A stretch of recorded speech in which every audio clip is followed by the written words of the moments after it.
सासू माँ, आपने अगर अपना बेटा दिया है तो मेरी माँ ने भी अपनी बेटी दी है। सोनल जल्दी से सामान पैक कर लो, हम कल शाम की ट्रेन से घर जा रहे हैं। मम्मी की तबीयत ठीक नहीं है, अनुराग ने फ़ोन पर अपनी पत्नी सोनल से कहा। लेकिन अनुराग, मेरी शाम को एक इम्पोर्टेंट मीटिंग है जिसके लिए मैं पिछले 1 महीने से तैयारी कर रही हूँ और उसमें मेरी प्रेजेंटेशन भी है, तो मैं तो नहीं जा पाऊँगी। आप चले जाइए, सोनल ने अनुराग से कहा।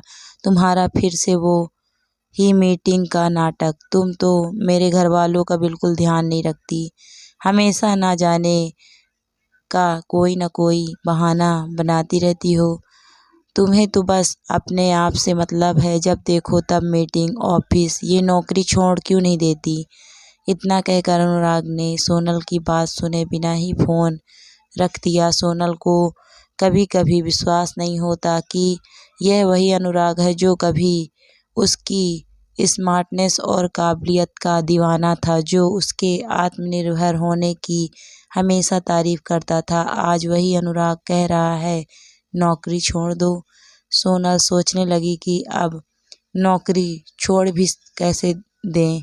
घर की ईएमआई तो दोनों मिलकर देते हैं और फिर जब सैलरी आती है तो अनुराग को अच्छा लगता है, लेकिन जब वह काम की वजह ससुराल नहीं जा पाती तो कुछ भी अनाप शनाप कह देते हैं और गुस्सा हो जाते हैं, और गुस्सा भी ऐसा कि 3-4 दिन भी बात नहीं करते। सोनल की शादी को अभी 5 महीने हुए हैं। सोनल और अनुराग ऑफिस की एक सालाना मीटिंग में मिले थे। दोस्ती से शुरू हुआ रिश्ता जल्दी ही शादी में बदल गया।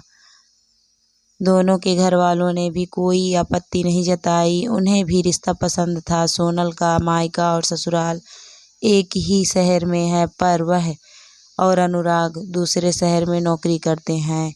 अनुराग के घर में उसके मम्मी पापा और एक छोटी बहन दिव्या है। वही सोनल अपने माता पिता की इकलौती संतान है। वैसे तो अनुराग सोनल को बहुत प्यार करता है, लेकिन जब बात उसकी मम्मी की आती है तो वह सब भुला देता है और ऐसे व्यवहार करता है जैसे उसकी मम्मी की बीमारी की जिम्मेदार सिर्फ सोनल हो।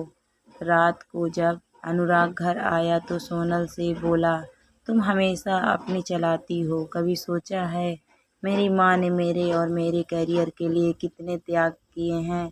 मैं उनका इकलौता बेटा हूँ और तुम इकलौती बहू, तो अगर वो तुमसे कुछ उम्मीद रखती हैं तो कोई बड़ी बात नहीं। हर बहू का फर्ज होता है कि वह पूरे मन से अपनी सास की सेवा करे। क्या तुम अपनी मीटिंग कैंसिल नहीं कर सकती? अनुराग, तुम अच्छी तरह से जानते हो कि मैं मीटिंग कैंसिल नहीं कर सकती, फिर क्यों बात का बतंगड़ बना रहे हो? मम्मी जी की तबीयत सही नहीं है तो तुम चले जाओ, मैं कौन सा तुम्हें रोक रही हूँ। घर पर पापा जी और दिव्या भी हैं, सब मिलकर संभाल लेना, मैं नहीं जा सकती।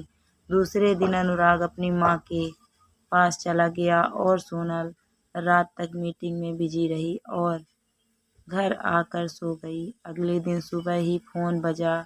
उधर से अनुराग गुस्से में बोला, तुम इस घर की बहू हो, लेकिन तुम्हारा काम दिव्या और मैं कर रहा हूँ। यहाँ सब लोग बातें बना रहे हैं कि सास बीमार और बहू आई तक नहीं, और गुस्से में अनुराग फोन रख दिया। अगले दिन सोनल कुछ दिनों की छुट्टी लेकर ससुराल जाती है। सोनल को देखते ही सासू माँ ताने देते हुए बोली, आ गई महारानी, मिल गई फुर्सत, सोचा होगा बुढ़िया दुनिया से चली जाएगी तभी आऊँगी। सोनल अपनी सास के रवैया से भली भांति परिचित थी। वो जानती थी कि वो अगर एक बात कहेगी तो 100 सुनने को मिलेगी, इसीलिए चुप रही।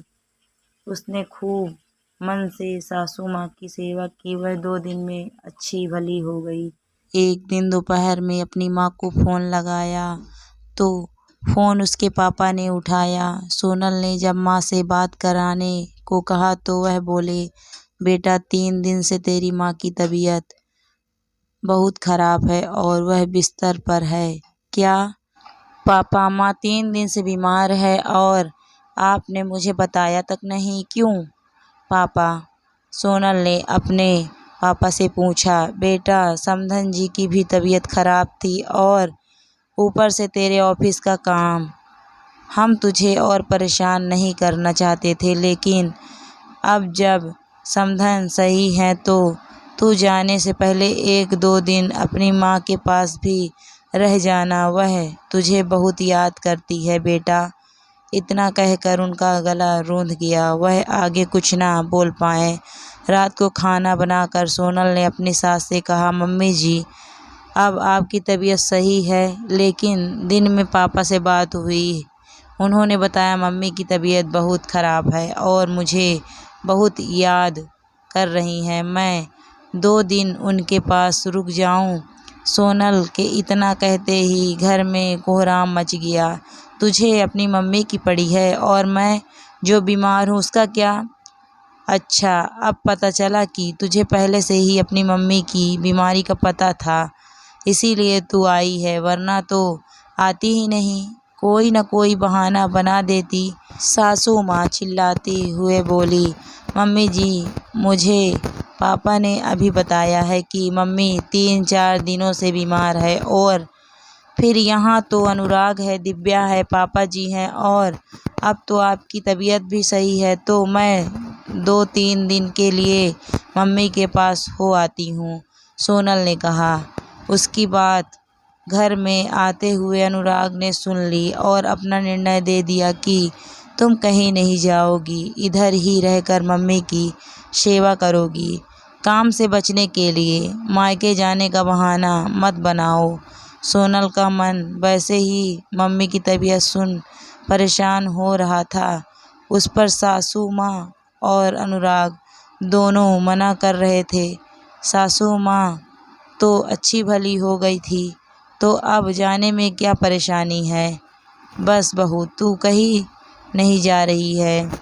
मैंने अपना बेटा तुझे क्या दे दिया? तू तो मुझे और मेरे त्याग को भुला बैठी। अनुराग को मैंने 9 महीने पेट में रखा है, रातों को जाकर दूध पिलाया, बीमारी में इसकी देखभाल की, पढ़ाई लिखाई के लिए खुद की इच्छाओं को मारा। कितनी मुश्किल से मैंने अनुराग को पाला और पढ़ाई करवाई। आज मेरी उस तपस्या का यह फल मिल रहा है कि उसकी पत्नी मेरी सेवा से बचने के लिए अपने मायके जा रही है। बहुत मुश्किल होता है पाले हुए बेटे को किसी और को सौंप देना। तेरी मम्मी को तो मुफ्त में ही दामाद मिल गया।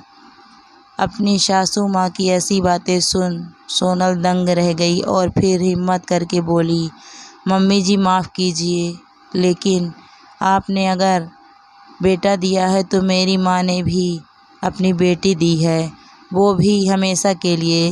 बेटी देना तो बिल्कुल आसान नहीं होता। आपका बेटा तो आपके पास जब चाहे आ जा सकता है, जब चाहे आपकी सेवा कर सकता है, पर मुझे तो मेरी मम्मी से मिलने के लिए भी आपसे पूछना पड़ता है, क्योंकि मैं बहू हूँ, तो मैं एकदम से जा भी नहीं सकती। आपने अपनी बेटे के लिए बहुत कुछ किया है, तो मेरी मम्मी ने भी अपनी बेटी के लिए यानी मेरे लिए बहुत कुछ किया है। आपको तो फ्री में बहू मिल गई। मम्मी जी, बच्चों को पालने के लिए तपस्या हर माँ करती है। एक माँ बेटा और बेटी में फ़र्क नहीं करती। मेरे मम्मी पापा ने भी मुझे पढ़ाया, अपने पैरों पर खड़ा किया। मैं भी अनुराग की जितना ही कमाती हूँ, पर आपकी और अनुराग की बंदिशों ने मुझे जकड़ रखा है। मैं हमेशा समझौता करके चल रही हूँ। अनुराग से मैं प्यार करती थी और इनके अच्छे व्यवहार के कारण ही मैंने इनसे शादी की थी, पर मुझे नहीं पता था कि प्यार और शादी के बाद की ज़िंदगी बिल्कुल अलग होती है। दोनों में बहुत अंतर होता है। कोई भी इंसान हो, उसका असली व्यवहार साथ में रहने पर ही पता चलता है। मैंने इतने दिनों से अपनी मम्मी पापा के सिखाए संस्कारों का मान रखा और मैं निभाती रही, पर आज मैं नहीं रुकूंगी। मेरी माँ को मेरी बहुत ज़रूरत है। और सोनल, अपना सामान उठाया और वहाँ से चली गई। सासू माँ और अनुराग कुछ ना कह सके, क्योंकि अनुराग की माँ ने अगर अपना इकलौता बेटा दिया है तो सोनल की माँ ने भी अपनी इकलौती बेटी दी है। जितने फ़र्ज़ एक बेटे के अपनी माँ के प्रति होते हैं, उतने ही एक बेटी के भी अपनी माँ के लिए होते हैं। दोस्तों, कहानी आपको कैसी लगी कमेंट करके ज़रूर बताइएगा। अगर कहानी अच्छी लगी हो तो वीडियो को लाइक करें, शेयर करें, कमेंट करें। Thank you for watching my video.